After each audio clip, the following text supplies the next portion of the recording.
Сәлеметсіздер ме, құрметті ұстаздар, бірінші сынып оқушылары. Математика сабағына қош келдіңіздер. 69-шы сабақ есептер шығару тақырыбы. Бүгінгі сабақта есептерді шығаратын боламыз. Ең алдымен есеп дегеніміз не, оның бөліктері қандай еді, есімізге түсіріп өтейік. Есеп мынандай бөліктерден тұрады. Есептің шарты, сұрағы, шешуі және жауабы болатын сен білесің алдыңғы сабақтардан. Ендеше барлығымыз бірінші тапсырма бірлескен жұмысқа назар аударайық. Есеп құрастырып, оны шығар. Былай баста. Тұрақта 10 велосипед тұрды.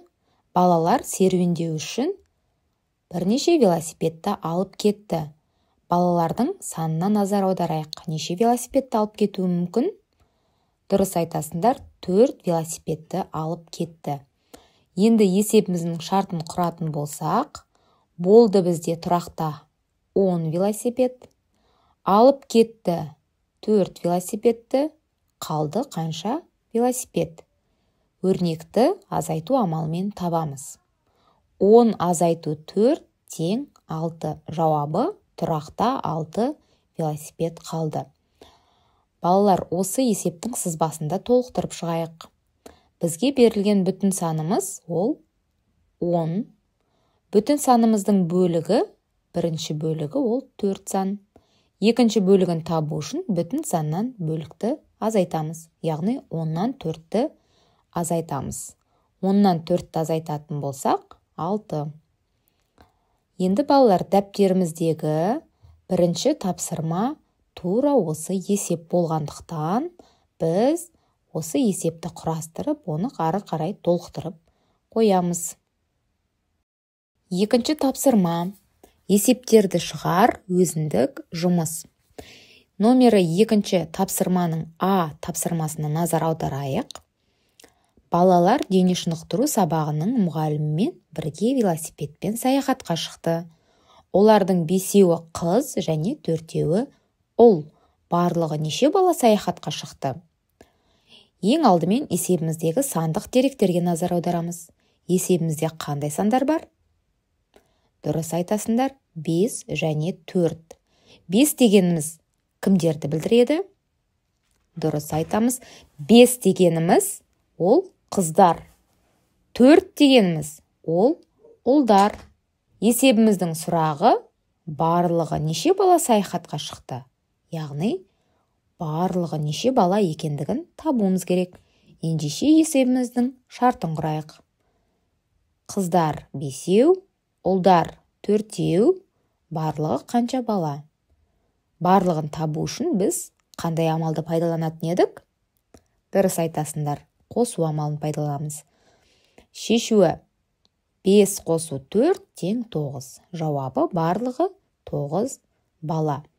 Бұл тапсырмада жұмыс дәптеріміздегі номер 2-ші тапсырмада көрсетілген екен. Сондықтан бұл есебімізді де сандық деректермен толықтырып, шешуін, жауабын жазып қоямыз дәптерімізге. Келесі тапсырма осы номер 2-ші тапсырманың Ә тапсырмасы. Ендеше оқимын. Саяхатқа 9 бала шықты. Белгіленген орынға бірінші болып 6 бала жетті. Жолда әлі неше бала бар? Есебіміздегі сандық деректерге назар аударамыз. Бұл жердегі сандық деректеріміз қандай? Дұрыс айтасыңдар, 9 және 6. 9 дегеніміз нені білдіреді? Яғни 9 бала жолға шықты саяхатқа. Ал 6 бала дегеніміз ол белгіленген орынға жеткен балалар саны. Есебіміздің сұрағы жолда әлі неше бала бар? Яғни жолдағы келе жатқан балалар санын табуымыз керек. Ендеше есебіміздің шартын құрайық. Шықты 9 бала, жетті 6 бала, жолда қанша бала қалды? Есебімізді қандай амал арқылы табамыз? Әрине, азайту амалы. 9 азайту 6 тең 3. Жауабы жолда әлі жетпеген 3 бала бар. Енді келесі тапсырма, балалар, сендердің кітаптарыңдағы номері 3-ші тапсырма. Бұл тапсырманы кім жылдам деген ойын түрінде алып отырмын. Сондықтан мұқият болайық және кім жылдам екенін таба қоямыз. Қазір мына жерде сендерге беріліп отырған барлық өрнектердің ішіндегі мәні 90-ға тең келетін өрнектерді таба қоямыз. Кәнекей, кім жылдам екен? Дұрыс айтасыңдар. 60 қосу 30 тең 90, 70 қосу 20 тең 90, 80 қосу 10 тең 90, 100 азайту 10 тең 90. Келесі, осы өрнектердің ішіндегі мәні 80-ге тең болатын қай өрнек? Кәнекей ойланайық.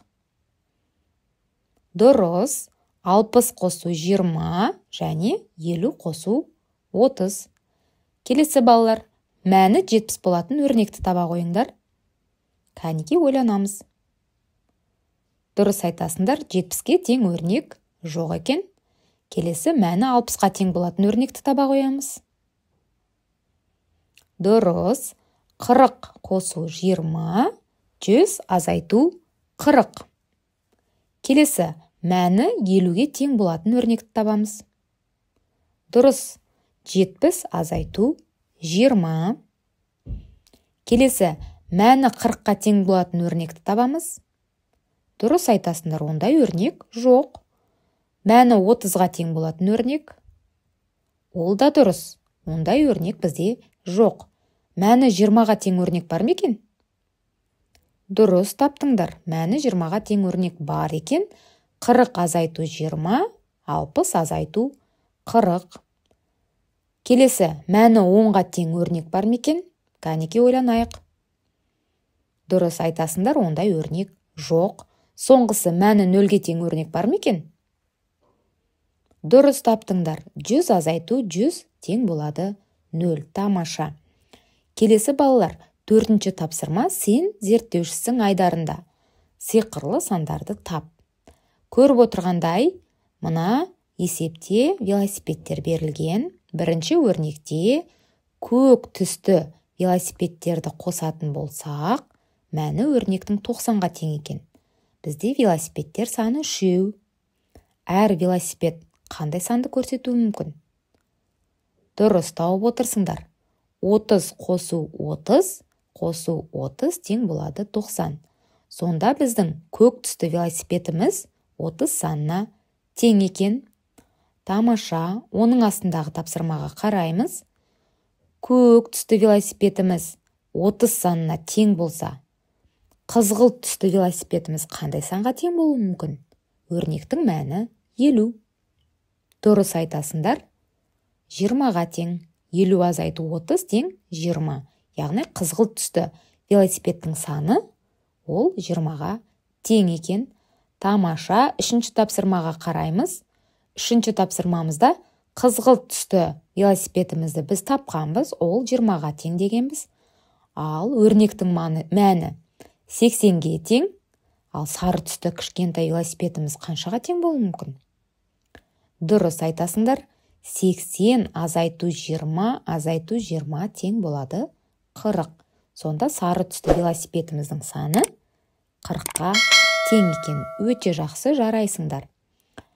Енді балалар, дәптеріміздегі номер 3-ші тапсырмаға назар аударайық. Бұл жерде өрнектердің мәнін тауып жазуымыз керек. Бұл жердегі өрнектеріміз дөңгелек сандарды азайту және қосудан тұрады. Кәнекей әркім өзі орындап, өзін тексерсін.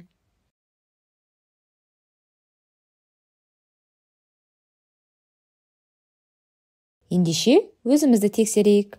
50 азайту 20 тең 30, 70 азайту 50 тең 20, 0 қосу 90 тең 90, 90 азайту 60 тең 30, 90 азайту 40 тең 50, 20 қосу 30 тең 50, 80 азайту 70 тең 10, 50 қосу 20 тең 70, 90 азайту 50 тең 40. Жарайсыңдар балалар, тамаша. Біз кітаптағы барлық тапсырманы және дәптеріміздегі барлық тапсырманы орындадық. Тапсырмаларды орындап болғаннан кейін өзіңді бағала.